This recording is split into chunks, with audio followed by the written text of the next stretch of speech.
استطعت أعوذ بك من شر ما صنعت أبوء لك بنعمتك علي وأبوء بذنبي فاغفر لي فإنه لا يغفر الذنوب إلا أنت. Alhamdulillahirabbil alamin, bersyukur kepada Allah Subhanahu wa taala yang telah melimpahkan nikmat yang begitu besar kepada kita sehingga Allah memberikan kita kekuatan baik fisik maupun pikiran untuk kemudian melangkahkan kaki kita bisa sholat berjamaah di Masjid Jawa Karen ini. Ini sungguh nikmat yang begitu besar yang tidak semua orang bisa mendapatkannya. Salam serta salam senantiasa tercurah pada junjungan kita Nabi Muhammad SAW, juga kepada para keluarga, para sahabat dan para pengikut yang istiqomah mengikuti sunnah-sunnah beliau. Jamaah subuh yang dirahmati Allah, kami mengucapkan selamat datang kepada para tamu yang hadir di Masjid Jawa Karen, mungkin datang dari beberapa kota atau wilayah di luar Jawa Karya. Kami mengucapkan ahlan wa sahlan wa marhaban di Masjid Jawa Karya. Semoga agenda antum semua mendapatkan kelancaran dan kemudahan serta Allah berkahi perjalanan ini. Amin ya rabbal alamin. Jamaah semua dirahmati Allah, dalam sebuah hadis Rasulullah bersabda, "Al-mar'u 'ala dini khalili falyanzur ahadukum man yukhalil." Rasulullah bersabda, seseorang itu tergantung dengan agama teman dekatnya. Maka hendaklah kalian melihat siapakah yang menjadi teman dekatnya tersebut. Hadis ini memang tidak merujuk pada satu peristiwa khusus gitu ya. Tapi ini bagaimana kemudian Rasulullah SAW mengingatkan kepada kita semuanya untuk berhati-hati dalam memilih lingkungan sosial kita, untuk berhati-hati dalam memilih circle pertemanan kita, untuk berhati-hati dan melihat siapakah teman perjalanan kita, siapakah kemudian yang bermain bersama kita, siapakah kemudian yang makan bersama kita, siapakah kemudian yang berbisnis bersama kita, dan segala aktivitas manusia pada umumnya. Jadi Rasulullah mengingatkan bahwa agama seseorang itu tergantung dari agama temannya. Dalam sebuah hadis yang lain disebutkan dari Abu Musa radhiyallahu anhu, dari Nabi SAW, beliau bersabda, perumpamaan teman yang soleh atau baik dan teman yang buruk atau jahat adalah seperti pembawa minyak wangi dan peniup pandai besi. Pembawa minyak wangi mungkin akan memberimu minyak wangi tersebut, atau kamu bisa membelinya darinya, atau setidaknya kamu akan mendapatkan aroma harum darinya. Sedangkan peniup pandai besi bisa jadi ia akan membakar pakaianmu, atau setidaknya kamu akan mendapatkan bau yang tidak sedap. Ini hadis riwayat Bukhari. Meskipun hadis-hadis ini tidak merujuk pada satu peristiwa khusus, tapi kita bisa mengambil ibrah dari satu peristiwa yang terjadi di Makkah ya. Ini terkait dengan seorang yang bernama Uqbah bin Abi Mu'ayth. Uqbah bin Abi Mu'ayth ini adalah salah satu tokoh pembesar Quraisy Makkah bersama Abu Jahal dan teman-temannya gitu ya. Uqbah bin Abi Mu'ayth ini suatu hari mengadakan perjamuan gitu ya. Perjamuan yang besar, mengundang beberapa tokoh dan yang lainnya. Salah satu yang diundang adalah Rasulullah SAW. Nah, kemudian dalam perjamuan tersebut Rasulullah SAW tidak sedikit pun kemudian mencicipi hidangan yang dihidangkan oleh Uqbah bin Abi Mu'ayth ini. Sampai kemudian Uqbah bin Abi Mu'ayth ini bertanya kepada Rasulullah, kenapa kemudian makanan ini tidak dimakan gitu ya. Nah, Rasulullah mengatakan, wahai Uqbah, saya tidak akan makan hidangan Anda sampai Anda bersaksi bahwa tiada Tuhan selain Allah dan Muhammad adalah Rasulullah.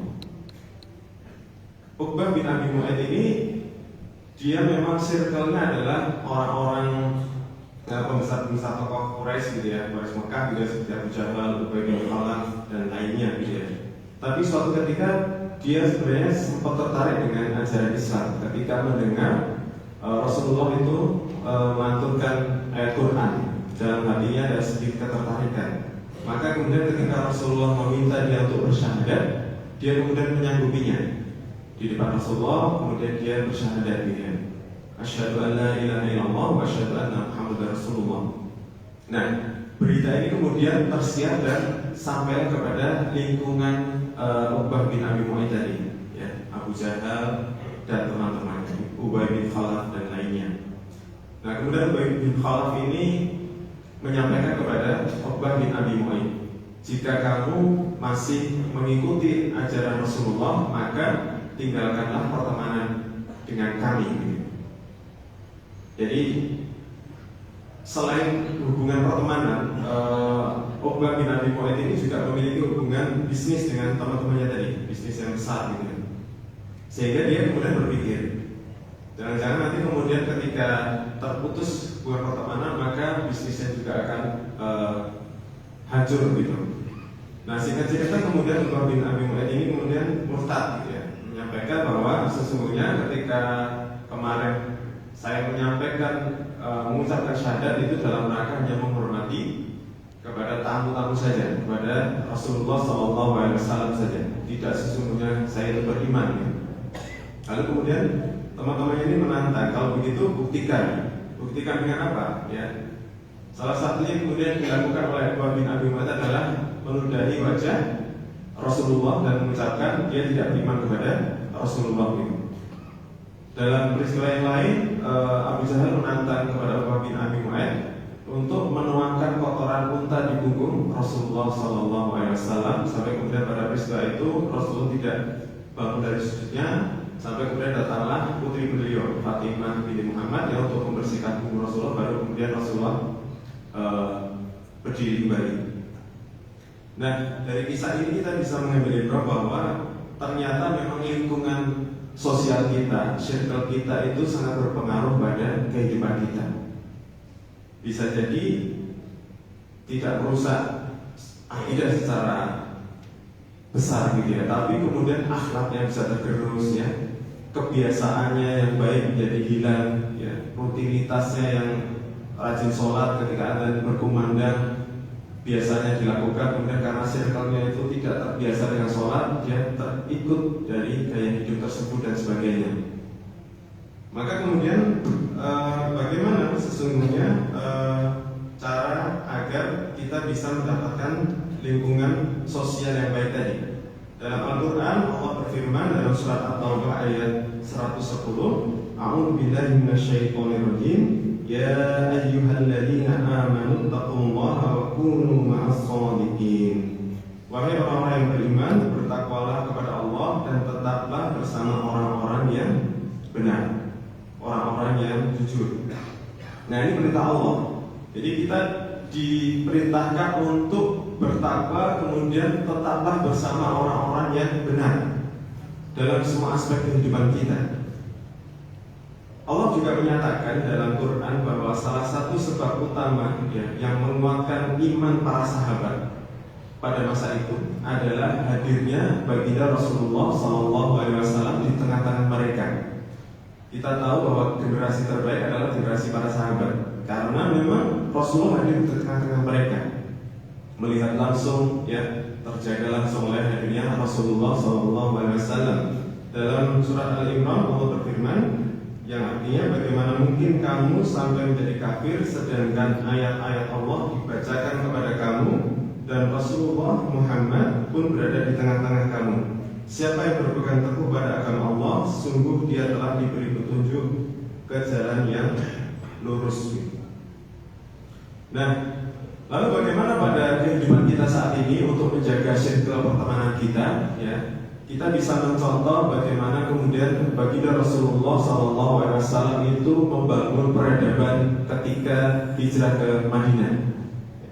Ketika hijrah ke Madinah atau ke Yathrib itu Rasulullah membangun peradaban, membangun lingkungan sosial juga. Setidaknya ada 6 pilar dakwah Rasulullah di ketika membangun peradaban dan lingkungan sosial masyarakat Madinah. Tapi karena keterbatasan waktu pada kebetulan untuk subuh, maka mungkin akan saya sampaikan satu atau dua saja, sedangkan poin-poin berikutnya akan kami sampaikan pada pertemuan-pertemuan berikutnya. Yang pertama adalah menjadikan masjid sebagai pusat peradaban dan jantung kehidupan. Jadi, ketika membangun masjid, sesungguhnya adalah membangun sebuah peradaban, bukan sekedar membangun bangunan fisiknya saja. Kalau peradaban yang dibangun, maka sesungguhnya yang kita upayakan, kita bangun adalah masyarakatnya, jamaahnya, umatnya. Maka menjadikan masjid itu sebagai sebuah pusat peradaban, menjadi pusat pemerintahan. Seluruh aspek kehidupan kita itu berpusatnya di masjid.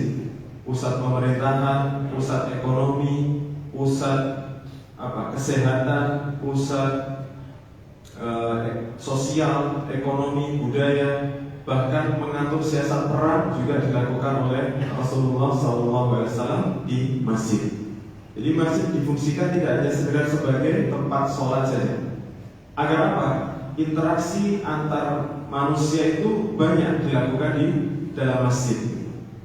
Itu bagaimana kemudian salah satu dilakukan oleh Rasulullah, membangun circle atau lingkungan sosial berpusat di masjid.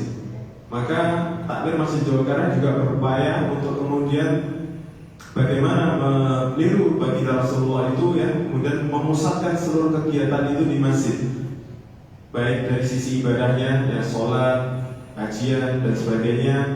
Kemudian kesehatan, kami juga membuka poliklinik, kemudian agar orang-orang kemudian bisa memeriksakan secara gratis di masjid. Ada berkaitan dengan program-program bantuan duafa, ada juga berkaitan dengan ekonomi. Kita membina UMKM, ya, memajukan bersama ekonomi umat ini. Ada pasar sore, pasar rakyat, yang pasar-pasar itu diatur otoritasnya dari masjid. Nah, inilah upaya agar masyarakat itu interaksi sosialnya itu semakin banyak dengan orang-orang yang berada di masjid. Kemudian poin yang kedua adalah membangun peradaban dengan ilmu. Bapak Ibu yang dirahmati Allah, kalau kita datang ke Madinah, Masjid Nabawi saat ini, maka di sebelah utara Raudhah, kalau kita di Madinah itu kan sholatnya menghadap ke selatan, ya, menghadap ke selatan. Di sebelah utara Raudhah itu adalah dulu waktu pada masa awal pembangunan itu ada serambi masjidnya. Nah, disitulah dijadikan tempat ahlu suffah. Apa itu? Yaitu tempat para sahabat ini diberikan fasilitas oleh Rasulullah untuk menginap, kemudian belajar bersama di situ. Ya.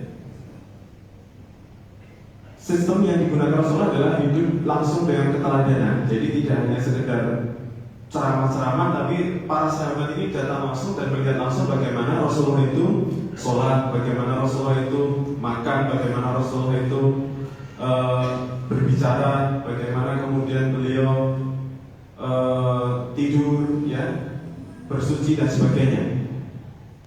Nah, tempat Al-Sufa ini melahirkan banyak-banyak tokoh besar, ya, diantaranya Abu Hurairah, ya, Abu Dzar Al-Ghifari, Salman Al-Farisi, Ka'ab bin Malik dan lainnya, gitu. Kegiatan yang mereka lakukan tidak hanya sekedar belajar, ya, ada halakoh-halakoh, ya, kemudian Rasul mengajarkan Quran, mengajarkan kemudian apakah ada wahyu dan sebagainya, ya, dan diajarkan berbagai macam hal. Juga di dalamnya diajarkan bagaimana kemandirian ekonomi, ya, mereka tetap kemudian selesai belajar kemudian bekerja dan sebagainya. Nah, ini semua aspek di antara yang dilakukan Rasulullah ini bagaimana kemudian beliau mengumpulkan para sahabat itu di masjidnya, tidur di sana, ya, difasilitasi, ya, ada kisah bahkan ketika para sahabat Ahlu Suffah ini kelaparan, Rasulullah kemudian memperhatikan, kemudian Abu Hurairah dipanggil, ya, diberikan susu, gitu, ya. Lalu Rasulullah mengatakan pagilah yang lain, gitu. Nah, Abu Hurairah melihat sepertinya susunya tidak cukup untuk semuanya, gitu. Tapi tetap akhirnya Rasulullah menginginkan dipanggil semua. Dan ternyata pada hal itu susunya itu walaupun dipakai untuk banyak orang tidak pernah habis, gitu, ya, sampai kemudian mencukupi semua kebutuhan manusia atau teman-teman atau sahabat Ahlu Suffah yang ada pada saat itu. Nah, kemudian Sebenarnya ada beberapa poin lagi gitu ya, ada 6 poin yang kami sampaikan, tapi kami batasi pada subuh ini cukup 2 saja. Yang pertama adalah bagaimana membangun peradaban melalui masjid ya, menjadi pusat peradaban jantung kehidupan manusia. Seluruh aspek kehidupan manusia itu berpusat dari masjid. Yang kedua kemudian membangun peradaban atau lingkungan sosial dengan ilmu. Nah, nanti poin-poin berikutnya yaitu bagaimana membangun persaudaraan, kemudian memperhatikan dan sering memberikan kunjungan dan salam kepada para sahabat, kemudian membangun ekonomi dengan kerja dan kemandirian, yang terakhir adalah membangun kepedulian dan keadilan. Insya Allah akan kami sampaikan pada pertemuan-pertemuan berikutnya. Mungkin itu yang kami sampaikan pada kesempatan pagi ini. Semoga sedikit ini bisa bermanfaat untuk diri kami pribadi dan jamaah semua. Marilah kita akhiri dengan bacaan surat Al-Asr. Bismillahirrahmanirrahim. Wal asri innal insana lafi khusrin illa illalladzina amanu wa 'amilus shalihati wa tawassaw bil haqqi wa tawassaw bis sabr. Alafu minkum jazakumullahu khairan katsiran. Wassalamualaikum warahmatullahi wabarakatuh.